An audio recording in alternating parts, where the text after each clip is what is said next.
He is from Norway, where he works as a first consultant in the Norwegian Ministry of Local Government and Regional Development. In his young career, he has already worked in various places for the Norwegian Ministry of Foreign Affairs, and during his studies, he focused on foreign policy and minority issues in the Baltic region, Russia, Belarus, and Ukraine. Please welcome Henrik Stehen Kristiansen.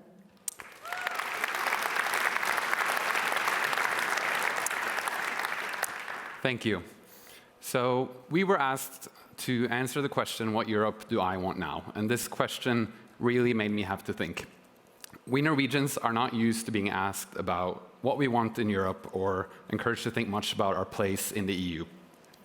However, it is an important question for us, as even though we are not members of the EU, everything that happens in Brussels and other places in the European continent affects us too. You could say that Norway is as close as possible to the EU without being a member, which I guess is slightly similar to a situation that many people here in Switzerland can relate to. Much of the reason why I'm here in Lucerne today talking to you about what Europe I want is because of decisions made in Norway before I was even born. There are a lot of parallels between Norway and Switzerland. Both countries held a referendum in the 1990s whether we should join the Union or not. And we both decided with a small margin against membership. As probably many of you know, Norway entered into the EEA agreement instead. And since then, Norway's relationship with Europe is not something that has been much discussed, which again has led to some young people in my country feeling very distanced and often unengaged from the issue. You would have had to have been born in 1976 or earlier in order to have cast a vote on the country's position in Europe, meaning that no one under the age of 46 has ever had a say in Norway's involvement.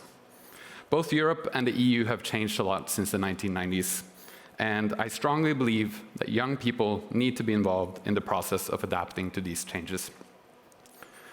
Until recently, it has been easy for us Norwegians to forget how closely tied we actually are, both to the EU and also the rest of the continent.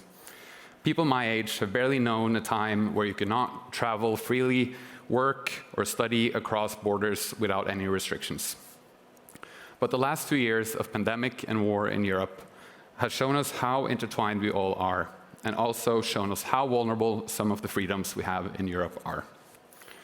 However, I am optimistic about the future of this continent and the systems we have in place in order to govern it. I think there's also a gap that young people need and also can fill.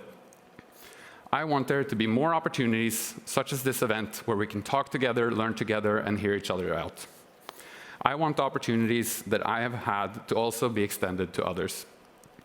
Finally, I want a continent that values the inputs of young people, because we are not just the future, but we are also here now. Thank you very much.